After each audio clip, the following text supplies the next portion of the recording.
Assalamualaikum warahmatullahi wabarakatuh. Alhamdulillah. Bersama saya Zulkarnain El Maduri.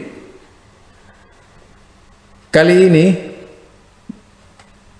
tema bahasan berkaitan dengan sosok, yaitu sosok Sofyan Ats-Tsauri. Sofyan Ats-Tsauri ini bisa disebut luar biasa ketika melontarkan sebuah tema perbincangan terkait Wahabi. Bukan saja mampu mendiskreditkan Wahabi, tetapi juga memberikan gambaran-gambaran jelek dengan kemampuannya. Nah, untuk mengetahui yang sebenarnya, mari kita dengar apa yang disampaikan oleh Sofyan Ats-Tsauri. Kita dididik untuk menjauhkan diri dari para ulama, tasawuf, dan ma'rifatullah. Sahabat-sahabat sekalian, baiklah kita akan bahas satu persatu apa maksudnya dari bahaya-bahayanya itu. Sahabat-sahabat sekalian, dalam video saya kali ini saya akan melanjutkan pembahasan tentang bahayanya orang-orang yang berpaham Wahabi apabila dibiarkan terus berkembang di negara kita. Adapun bahayanya itu, antaranya yang pertama, kita dididik untuk menjauhkan diri dari golongan Ahlus Sunnah wal Jamaah. Kemudian yang kedua, kita dididik untuk tidak menghormati orang lain yang tidak sepaham dengan mereka. Yang ketiga, jadi di situ ada dua pembicaraan. Yang pertama, kita dididik untuk tidak mengikuti akidah Ahlus Sunnati wal Jamaah atau golongan Ahlus Sunnati wal Jamaah. Tentu saja pembahasan kali ini bukan yang terbaru ya, dari apa yang dilontarkan oleh Sofyan Ats-Tsauri. Pembahasan seperti ini juga biasa dilakukan oleh kelompok-kelompok yang ngaku aswaja. Sebegitu mudahnya mengklaim kelompoknya aswaja, kemudian menuduh orang lain tidak aswaja. Tapi itu tidak terlalu penting sebenarnya. Karena yang kita kenal di dalam Islam itu, ya, yang kita kenal di dalam Islam itu adalah Islam. Jadi sebenarnya tidak ada Islam aswaja dan sebagainya. Kalaupun ada, itu masuk dalam refleksi pemahaman hadis 73 golongan. Masalahnya semua orang bisa mengklaim menyebut dirinya aswaja, semua. Ya, termasuk orang-orang Syiah bisa juga pada akhirnya ngaku dan mengklaim aswaja. Persoalannya memang tidak ada rumusan aswaja yang benar. Ya, tidak ada rumusan aswaja yang benar yang dikemukakan oleh para tokoh-tokoh Islam sekarang ini. Semua masih bersandarkan kepada istilah aswaja yang ada ratusan tahun yang lalu dari hadis-hadis Nabi yang bersifat global, lalu ditafsirkan berdasarkan yaitu kemampuan mereka berijtihad ketika itu, yaitu ketika maka ana alaihil yaum wa ashabi, yaitu apa yang ada pada aku hari ini dan sahabat-sahabatku.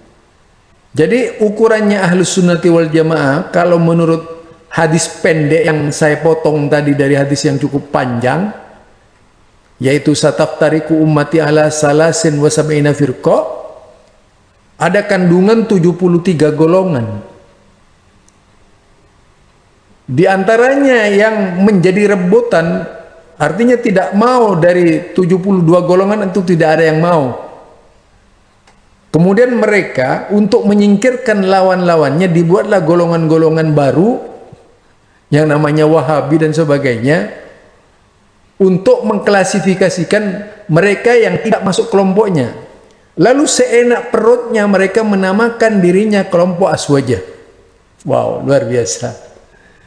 Dan menyingkirkan orang-orang yang tidak disukainya pada kelompok Wahabiyin.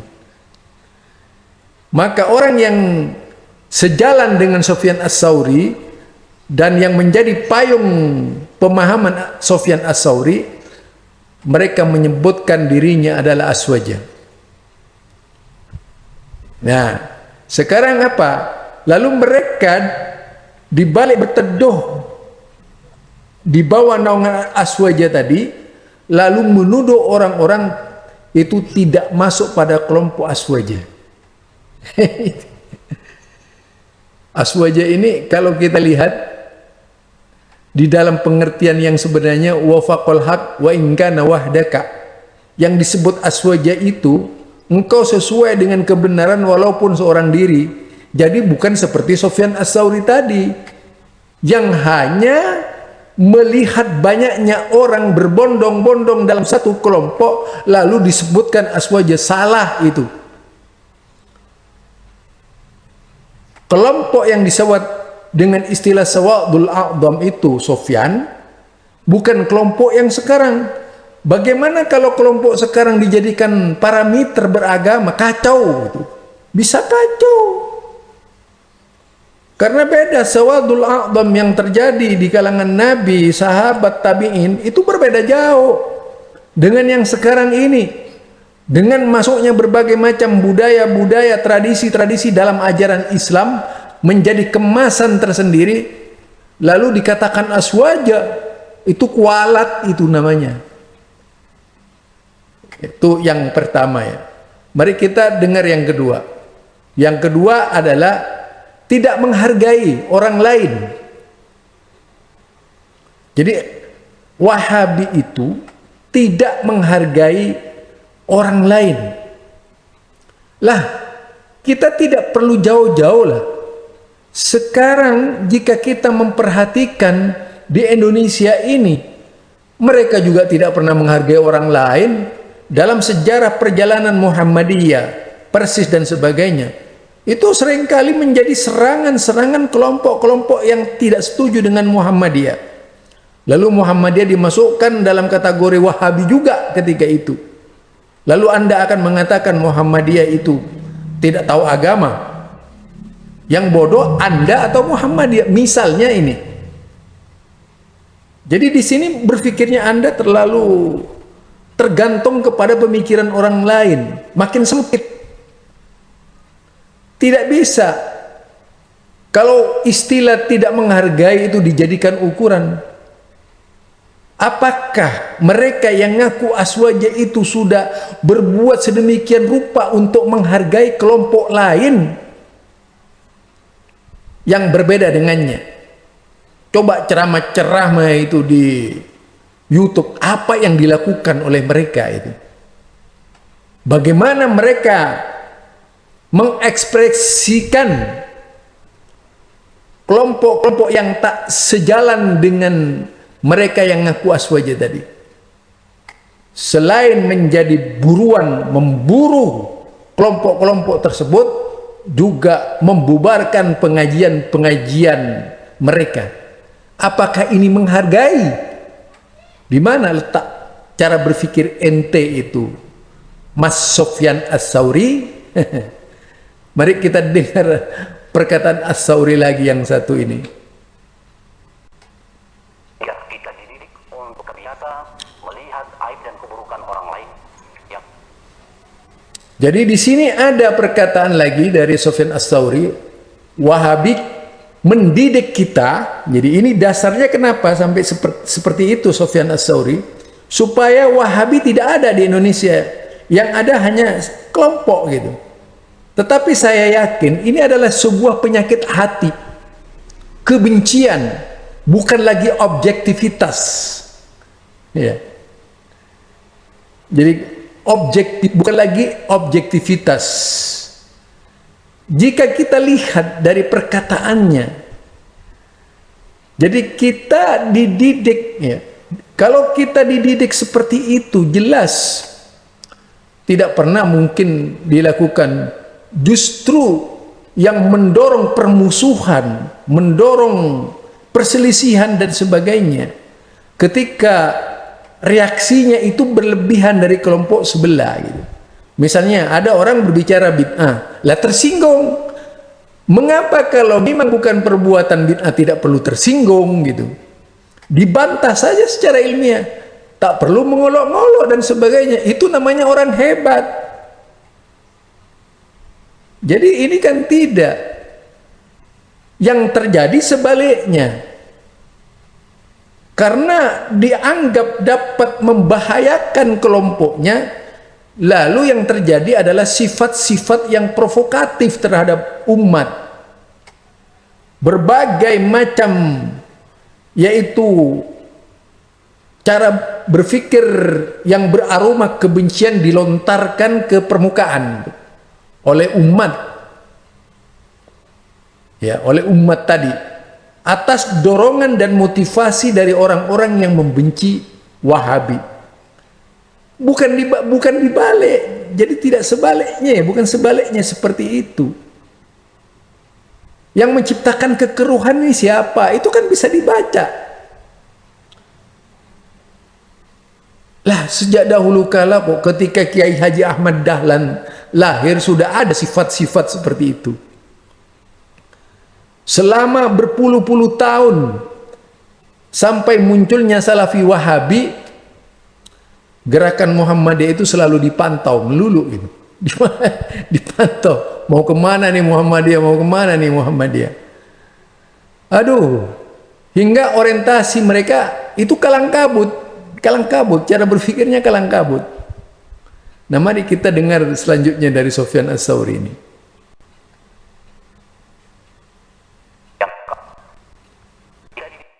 Untuk tidak menghormati dan memuliakan para habaib.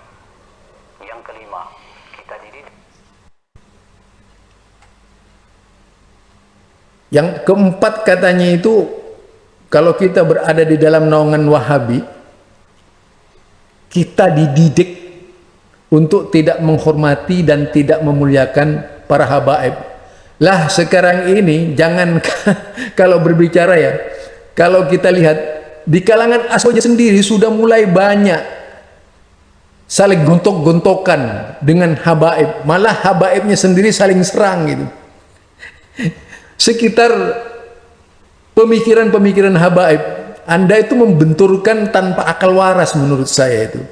Salah banget cara orientasi Anda itu. Yang pertama kesalahannya, dari banyak habaib, ya, kalangan habaib tidak sedikit kalau kita lihat ya.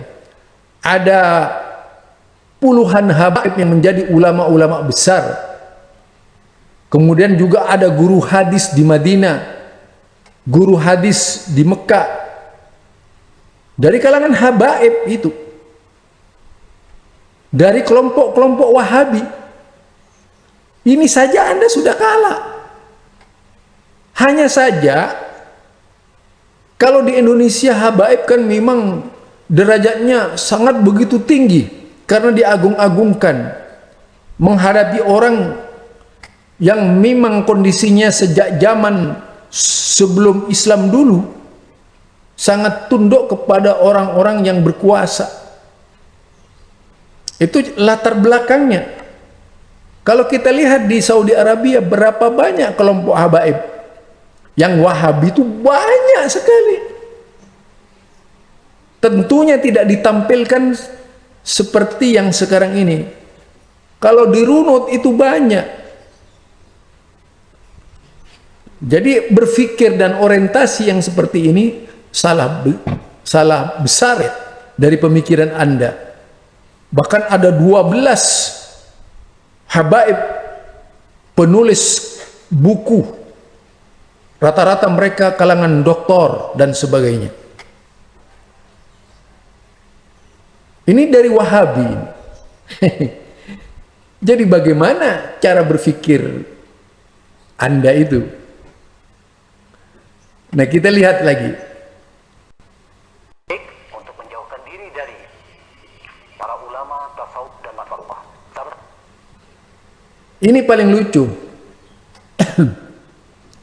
yaitu menjauhkan diri dari para ulama, Baiklah kita akan bahas menjauhkan diri dari para ulama tasawuf dan ma'rifatullah. Sofyan, apa ya, makin nampak sekali antum itu keilmuannya. Yang pertama, antum berbicara menjauhkan dari para ulama. Ini sudah terjadi dikotomi. Bagaimana mengkontomi ulama? Ulama yang mana yang Anda maksud? Ulama yang mana yang Anda maksud? Kalau kita lihat kitab-kitab mereka itu, hampir seluruhnya banyak referensi dari kalangan ulama. Kemudian mereka yang menciptakan kitab-kitab itu rata-rata ulama. Contoh sajalah, tidak perlu jauh-jauh, yang mensyarah Fathul Majid itu kalangan ulama dan menggunakan referensi ulama. Ya tentunya ulama pilihan lah, tidak ulama menurut standarnya antum. Kalau ulama menurut standar antum, ya salah itu. Kemudian apa perlu belajar tasawuf? Islam itu lebih hebat dari tasawuf. Mengapa harus tasawuf? Di zaman Nabi saja nggak pernah ada tasawuf. Di zaman para sahabat tidak ada tasawuf. Di zaman tabi'in juga tidak pernah belajar tasawuf. Tasawuf kapan? Ma'rifatullah itu saya kira itu menjadi bahasa sehari-hari. Tauhid itu ma'rifatullah. Aduh, parah ente itu kadang-kadang. Jadi cara berpikir seperti inilah yang dapat memberikan kesan bahwa apa yang disampaikan oleh kelompok Wahabi itu salah. Padahal yang salah, yang menjadi tutor kesalahan sebagai pembela orang-orang yang salah, seperti Sufyan Ats-Tsauri. Jadi dia ma'rifatullah apa itu? Ma'rifatullah itu soal tauhid. Jadi tauhid itu pembicaraan ma'rifatullah, ilmu pengetahuan tentang Allah. Aduh, Sofyan, subhanakallahumma wa bihamdika astaghfiruka wa atubu ilaik. Assalamualaikum warahmatullahi wabarakatuh.